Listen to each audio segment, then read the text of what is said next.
I'm Kate Conroy. And I'm Vanessa Vitello. And this is Other People's Business, which is the podcast from the New Jersey Business and Industry Association, which is the largest statewide business association in the country. For more info on us, visit njbia.org.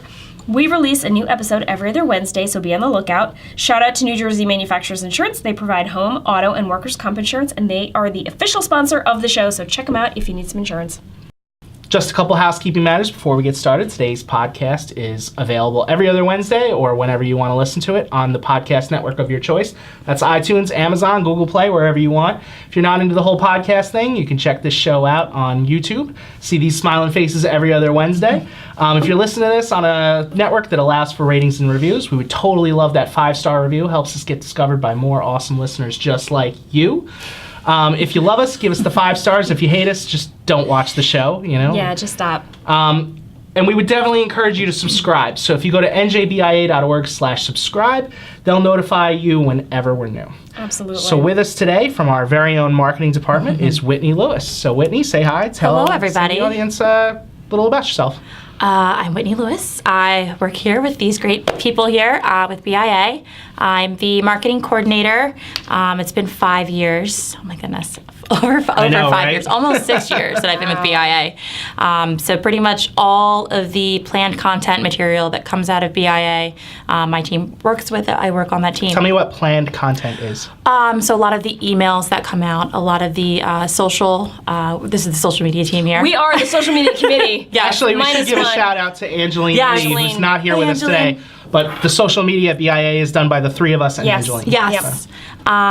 So a lot of the planned, or I say planned, but meaning that graphics and content that we are scheduling and hoping to put out in the future. So things that we know that are coming, not necessarily things that just happen off the cuff and, news-related materials. Emails, the website, a lot of, pretty much all the marketing materials. Cool. Yes. All right, excellent. Mm-hmm. Okay, so today's icebreaker is, what is the proper way to load silverware into the dishwasher? Okay. There is only one right answer. This is really funny because I do not use my dishwasher. Really? Yes. You wash by hand? The proper way is none then. I do not use my dishwasher, and my fiance and I had this debate when we bought our home because in his household, that's all he uses. Yeah. And I hand wash everything. And I still have not used it, our dishwasher, now that I'm in. Wow. Yeah, so my parents have a dishwasher as well at their home, but we grew up, and I don't know if it's because my parents are from Trinidad and Tobago, but we never used our dishwasher. We have it always sat there, but we always just wash our dishes as we come and go. So everything I hand wash, and I just wash my dishes then. But my fiance, always preparing for using the dishwasher, lets dishes sit there, lets them marinate, or rinses them out before he puts them in the dishwasher. Yeah, let them soak. But yes, I don't use it, and I don't really know how to use mine. Wow, it's not that difficult. You just load them in. Well, we have soap. Sharp side. Yeah. Well, okay, we have an older dishwasher, though. Disclaimer, in both homes. Okay. So, yes, I'm really bad. Huh. Wow. All right. Well, Vin, how did you? How would so you the load forks your? and the spoons go up. Yeah. Same thing with the not so sharp knives, butter like the butter knives, Yeah. and then the sharp stuff I put down. Absolutely correct. Yeah. Right. Always up. Yeah. Because some people will be like, oh, but then you have to touch the part of the fork that you eat with your hands in order to put it away. Well, you gotta wash your hands. But before guess what? You do just this. wash your hands. I mean, you're touching your food all the time as you prepare it. Just wash your hands. Yeah. Not a big deal. Exactly. Well, I will say now that I'm not that I use a dishwasher, but just to be devil's advocate, what happens if you're picking up the knife and you're using it? Shouldn't you put the handle down so it's easier for people to pick up? Put the handle down. But if it's in the basket, it's not going to get as clean as if it's up. So with the knives, the sharp stuff I put down, the handle is up. So you're grabbing it like that. Okay. Yes. Sharp stuff down, everything else up. Okay. To play devil's advocate, though, Obviously. people have told me that if you do that, where the sharp stuff is down, it can clip the whatever the the spinny thing. The spinny thing. Right. That's the technical term, and I break think. your dishwasher. But I'd rather risk that than risk slicing my hand open just because I'm putting the dishes away. I actually don't think I put sharp stuff into the dishwasher. I do all that stuff by hand just in case, just to be safe. Hey, my team. But you know what? I have a friend whose dad uses the dishwasher as the dish drainer, the place where you put clean dishes to let them air dry. Interesting. So he'll wash my hand, and he'll use the dishwasher to put the wet stuff in to let it dry overnight. Gotcha. Wow. Okay. I'd never seen that before. Yeah. All right. That was It was interesting. I'm sorry. I can't believe Sorry you. to yeah. Wow. That. I'm sorry. So, okay. yeah, fair I. enough. So at this point in the show, we usually ask you what you do at BIA. But Okay. since we kind of covered that before, I was Okay. going to ask you if there's anything coming up that you're working on, like anything exciting, you know? Exciting things that I'm working on. You just designed the postcard for Frank Robinson's. Well, I did not do anniversary. that one. Oh, you didn't? Mike did. Mike Mike. Sanchez. He's Shout out to amazing. Mike. And Shout out. a lot of the big postcards he's been designing. But I'll put the a email. JPEG of it up on the screen Yes. while we're talking. Yeah. But the email that riffs off of the amazing work he did, I put that email together. Nice. So that's why we kind of work as a team. So there might be pieces that Mike takes a lead on, and then I will try to use that base and then create it to make it email applicable, social media applicable. Because as you guys know, one photo you can't use across every single No. platform. You kind of have to adjust the sizing and the spacing of things so it can fit into every bit. Very cool. Yes. All right. Yeah, but we have a lot of big things. Women's Business Leaders Forum, ELC. We just started the Save the Date email for that this week. Golf Day, I think, is coming soon. We have an email yeah. coming for June that. 3rd. Yes. I think I have Yep. an email scheduled next week, so I have to start working on that. Yeah, a lot of big things coming up. I know. It's all. I feel like the first quarter of the year has been nice and quiet, but it's all ramping up. There's Yes. like 2 big events in June, 1 big event in July. August is quiet, and then bam, September, Women Business Leaders Forum. Yeah, September's going to be big. Yeah, Excited very for that, big. though. I'm going to put you on the spot here. Okay. So if somebody out there is not subscribed to our social media, sell them on it. Okay. You should follow NJBIA at NJBIA for really great updates on news related to business material that's happening in the state of New Jersey, the benefits that NJBIA offers if you want to get a little bit more insight on it without the full description and just a little bit pieces of information that you might find is helpful. You can find that on social media. Also, all the photos and events and things that are happening. We usually do kind of play-by-plays and follow-ups on all the great events and things that we do. Cool. Yeah. Awesome. All right, very good. I think we'll take a quick break and then be back with Awful or Awesome. Sure. Okay.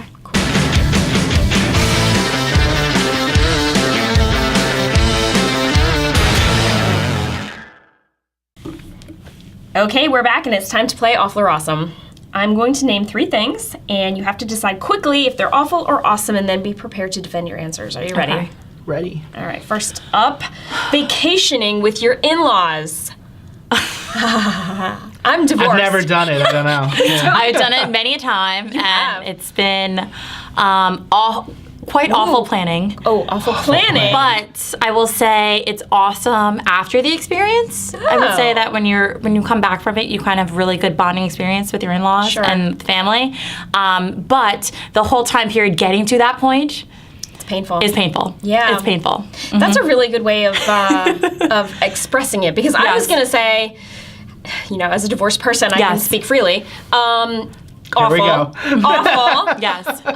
But you're right.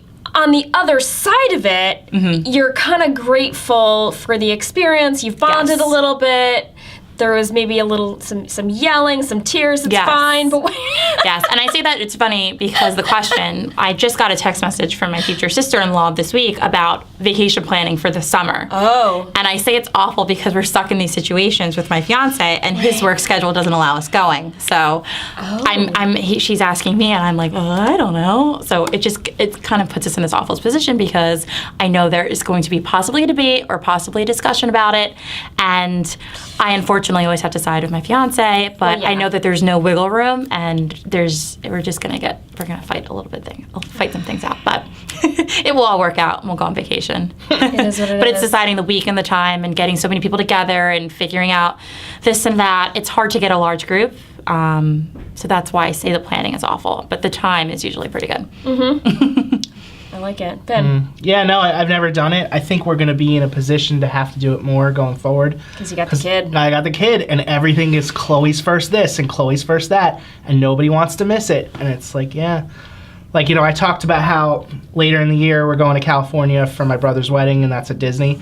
So now we have like this cavalcade of people that want to be there for Chloe's first Disney, God. even if they're not going to the wedding. And so now Tara's thinking about setting up another Disney trip just for that. And I'm like, no, right? No. No. You know what is great though? I just remembered when I was a little kid, when I got old enough, my parents would just ship me off with my grandparents. So that's a thing. Like, It depends on how close they are, though, or far away. That's true. That's true. But there might be a time in your life when you can just give her to somebody for the week. Oh, that'd be nice. Right? Yes. Like, let them enjoy. Week is a little long. You know, I could go for like a day or a weekend. You know, like I don't want to be that monster. I used to do a week take away. my kid for the semester.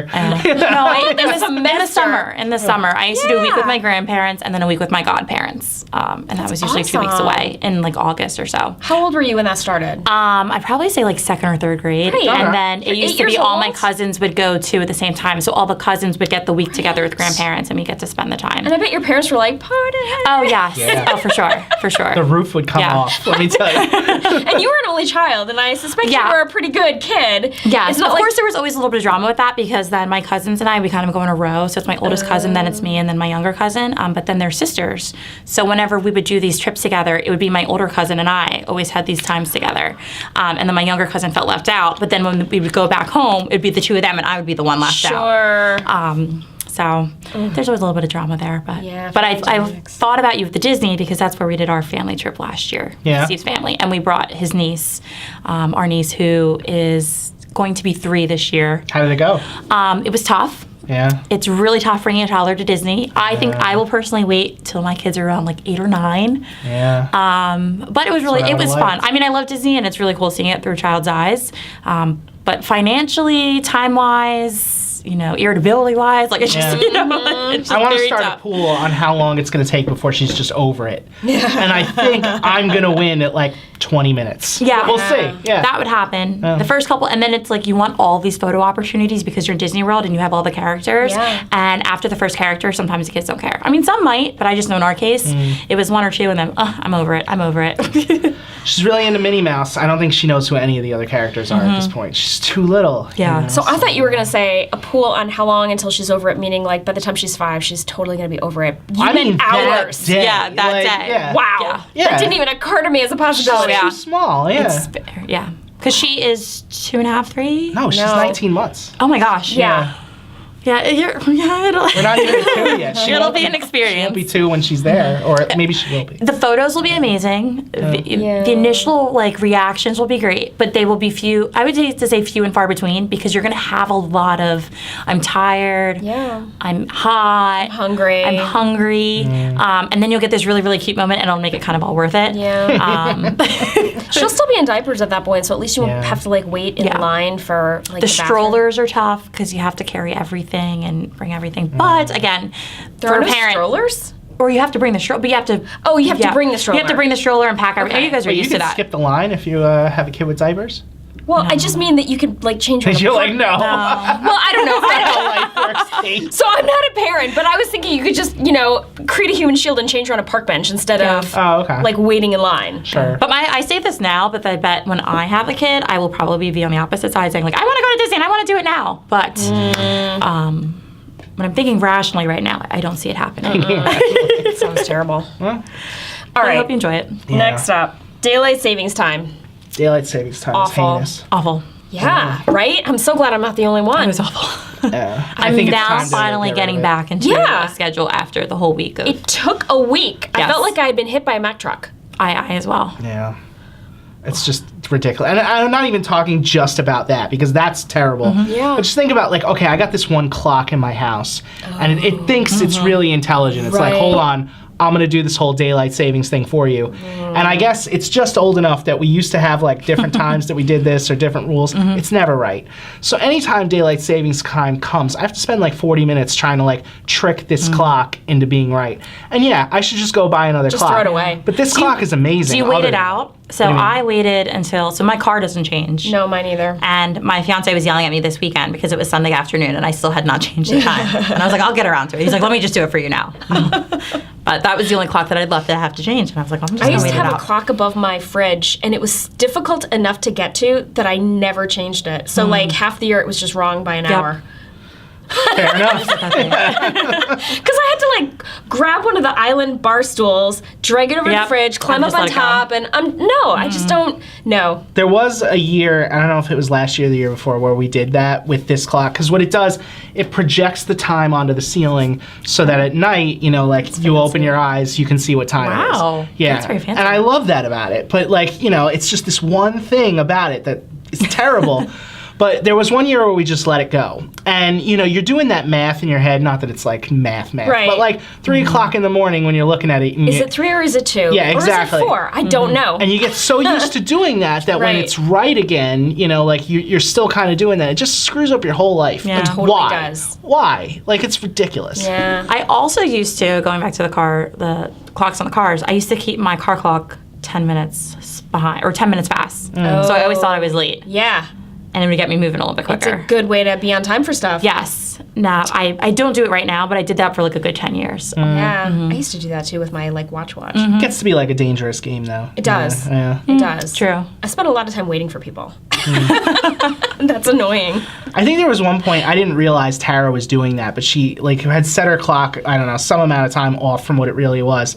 And I was in her car once, like driving somewhere, and I saw that the clock was off, so I fixed it. And I might as well have just ruined her life. I don't my know. gosh. Yeah. Without her asking, you just took it upon yourself. Like you to- look at it and you're like, oh, well, this is off. Let me be helpful. Yeah, let me Let be me just- helpful. Wow. Yeah. No, you should never help your wife. That's the lesson I learned. No, I would not do that. All right, last one. And this is maybe a little weird, but it's one that I've been sitting on because I just was hoping for a really good convo about it. Okay. So the Kim Cattrall versus Sarah Jessica Parker fight. I almost said Parson. Sarah Jessica Parker fight. I mean, yeah, go ahead. I mean, it's awful that they're fighting. Right, it's so sad, but It is sad. I'm here for it.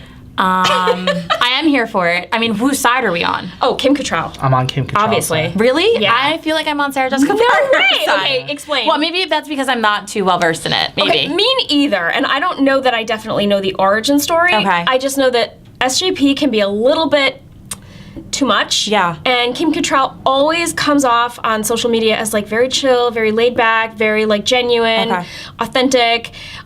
Did you see the article? Sarah Jessica Parker was complaining once in a magazine about, so she showed up at this event, award show or event, and she happened to be wearing the same dress as somebody else at the event. And her quote in the magazine was something like, "No, it's just unheard of, and the designer should have known better. And obviously, this is not as big a deal as like world peace or hunger, but it was completely inappropriate." She kept like trying to seesaw, like so angry, Yeah. but obviously knowing that she didn't really. She doesn't. I don't really care, but it hurt. Right, It hurt my exactly. feelings. Yes. Right, and I was like, this might just be indicative of who you are as a person, and if so, Okay. I can't with you. She also was quoted once in an article talking about Christmas.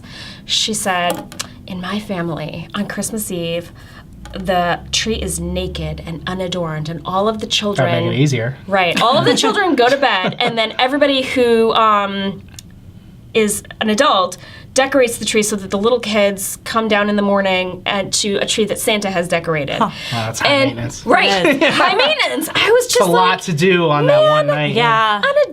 she used words like unadorned and naked, and I was just like, okay, it's a little bit calm much. down. It's your tree. It's your Christmas Okay. tree. Calm down. I think the origin of it was that Sarah Jessica Parker was making like $1 million an episode, and Kim Cattrall was Yes. making like $300,000 an episode. Is that? Yeah. And so Kim Cattrall, I keep saying Kim Cattrall. We could just limit this to Kim. Kim Sarah. Was saying like she wanted, pay equity or pay Yeah. because you can't do the show without her. Right. So, and they kept turning her down, and then the movies came around, and like Sarah Jessica Parker made $10 million on Sex and the City 2, and Kim Cattrall made $6 million. And then Sarah Jessica Parker made an extra $5 million because she's a producer. Not that she does any. I don't know if she does any work as a don't know producer. either. Yeah. Terrible. Like, Yeah. I always gave the Friends credit for lobbying together as a team so that Yeah. they would Yeah. each make $1 million an episode. They went in, like, collective bargaining Yeah. for real. And it sounds like Sarah was like, I got mine. I don't care. But then I Big also Bang think Theory of cast too, did though, that, like too. I think about it a little bit differently though with those two because when I think of Sex and the City, I think of SJP. I don't think of the other. I mean, yeah, the other three girls were her best friends and the whole crew. But the same thing with Friends. Like, I don't think of, like, a token, I think, of friends. I don't think of just one person. One person. One person. So Carrie was the star. Carrie and was the she star, deserved, and she deserved to make the money. Not that she deserved to make the money, but I think though Kim Cattrall has been like lingering this out and just applying this to all the things. Like Maybe. the one thing that I caught my attention to this was that when I think Kim Cattrall's brother passed away. Yes. Oh my God, she was so mad. Yes. Wait, let's tell the story in case anybody doesn't know. So apparently Kim Cattrall's brother died and Sarah reached out, I guess, or sent over Instagram or something. And Kim's response was, "We are not friends. Step back. Want nothing to do with you." Yeah. Yes. Publicly said that. Yes. That was kind of I feel, and that's why I'm kind of just on. You're with SJP's because I feel like she is not. I mean, maybe there are these subtle low digs that she's doing, purposely. I don't know, but to me, it just seems like some person who's just really, really, really pissed off, can't let things go, dragging things out, and a person just we're just colleagues. I'm not trying to be, your best friend, but I just want to tell you, well wishes and condolences. Right. You don't have to bring up another fight. Did the other girls ever weigh in? Yeah, so I think Kim Cattrall's she's the outlier on his. Everybody else is on the other side, I'm pretty sure. Everybody is making less. Well, the other two make even less than the two of them. So when I talked about, because I Googled this today in preparation for this talk. So when I said that Sarah Jessica Parker made 10 on Sex and the City 2, Kim Cattrall made 6, the other two made 2. Yeah. Just to put this into perspective, that movie cost $100 million to make and made $300 million. So, it wouldn't have been the end of the world for them to throw Kim Cattrall 4 and the other two 8. But then I also was hearing, too, that for the third movie, which was now completely on the stops because of Kim Cattrall. Right. Is she was the only person, she was in contract negotiations and then would only sign the contract if they greenlit her other projects that she was working on. And they told her that they wouldn't do that. So this is actually why I'm on Team Kim here, and I'm going to explain this. So, can't wait. All right, they wanted to make Sex and the City 3, and Kim Cattrall. There's a number of different conflicting stories here. It's either that she wanted too much money, that she wanted all of her projects approved, or that she just artistically didn't want to do it. Yeah. And regardless of what the reason is, Kim Cattrall does not want to do Sex and the City 3, and Sarah Jessica Parker, and I'm paraphrasing here, does. And that is the heart of why I'm on her side. Because Sex and the City 2 was awful. It was awful. In a decade that included a bunch of Twilight, 50 Shades, and even Human Centipede movies, Sex and the City 2 stands out to me as the worst movie of the decade. Why would you want to continue that? The worst movie of the decade? I don't know about that. Cattrall is trying to give us some mercy here. Yeah. Every day that Sex and the City 3 does not exist is a gift. Yeah. Don't squander it, I mean, I could go either way. I mean, I was a Sex and the City fan. I was but too. I think of all the horrible franchises that we just keep on pumping out. Two wrongs don't make a right. Fast and the Furious 13, Oh my God. whatever Exactly. you're on. But I mean, if the people want the movie, give the people the movie. No. But Sometimes you it have takes to know somebody. better. It takes somebody like a Kim Cattrall to stand up and go, you know Nope. what? No. Okay. Good for her. Yeah. You know what? Well, no, that's fine if you do all right now, but I think it was the fact that she had people lingering for so long, and she was just teeter-tottering between it, and having, just make it, if it's no, have it be no from the beginning, and don't start these negotiations, and don't start all of this if you already knew you were going to, lean towards no to begin with. Well, weren't you telling me that she was on some reality show where she had I'm not going to say money problems, but it was money was tight or whatever? No, You were she telling me there on was a slice of life kind of But it wasn't a reality show. She was on a Canadian show that was really good. Her and her husband were just living life in Toronto, and they had a kid, and the kid was kind of this entitled jerk who was why wouldn't you pay for my apartment, and stuff like that. And they were look, man, life is life. You gotta get a job, maybe. It was a really good show, and I wish I could think of the name of it. We'll put it up. We'll Google it. But it's not like she couldn't. It's not a use reality the, show. Even the No. $6 million. No, it was a scripted show. Was it the one on Oh, it was HBO? scripted. Oh. I thought you meant that was her life. No, no, it was I was a it's scripted not like show. she couldn't use the $6 million. The fact that she's being no is pretty No, which made admirable. me think that she wanted her other projects funded, which Something maybe greenlit, whatever you wanna greenlit, call it, right? yeah. So it might have been this other show. It might have been HBO. Wait, I'm confused now. I thought you were talking about Sarah Jessica Parker. No, You're sorry, talking Kim. about Cattrall. Okay. Yeah. I think all of Sarah Jessica's projects post Sex and the City, with the exception of the Family Stone. I love a Family Stone. I cry every damn time. All of her projects post Sex and the City have been pretty garbage. I mean, let's put Hocus Pocus aside. What That has was Sarah pre. Jessica Parker been in that was any good? Pre. Other than, right, but I'm just saying, in her entire life. Oh, goodness. There was that Steve Martin movie way back at like the beginning of time. But she was like not even a named, I think it was like her original nose. It was so long ago. Oh, Footloose. She was in Footloose, I think. Was She was she? like the best Okay. friend of the main actress there. I don't know. Okay. Yeah. Was she in the First Wives Club? No, right? That was the one. Yeah, she was. by the She bell? was one of the- That's a good movie. That's a Yeah, good that's movie. good. movie. I'll give Yeah, it yeah, that. Okay. Yeah. Yeah. I'll give her that. And Kim Cattrall, anything worth it? You know, like, no, right? Do you remember Mannequin? I loved No. that movie. Do you remember Mannequin? I vaguely remember it. You don't know No, Mannequin? I don't even know what you're talking about. All right, so picture this. Okay. Andrew McCarthy, right, back in the 80s. He's looking for a job in New York, and Estelle Getty, who went on to play the iconic Sophia in Golden Sure. Girls, Yeah. she is the owner of a department store, and on a whim, she hires this Andrew McCarthy to start like dressing up the windows of her downtown Manhattan department store. And so he's like in the window one night putting the scene together, and the mannequin comes to life and is played by Kim Cattrall. Okay. It was magical. Magical. I mean, maybe not. But I remember as a kid just being like, oh my God, this is hilarious and so fun. Okay. Yeah. And of course they fall in love and they have to figure out how to make it work because, you know, she's a mannequin. Of course. All right. I think Okay. we've exhausted. That's Sure. the game, right? That's the game. Wonderful. Okay. All right. So, Whitney, what's one piece of advice you'd give to your younger self? Ooh. Oh, goodness. Let me think here. I think to just like go with the flow, maybe. I get to be a little bit uptight sometimes when I'm like working through projects because I'm just, you know, so laser focused on certain things. To be okay when things probably don't go my way and to just kind of rebound a little bit easier. I think that's something that I've taken with over time. It's awesome. Yeah, that's really good advice. Totally agree. All right. Anything else you want to mention? We were talking a little bit about member engagement on the break. Yes.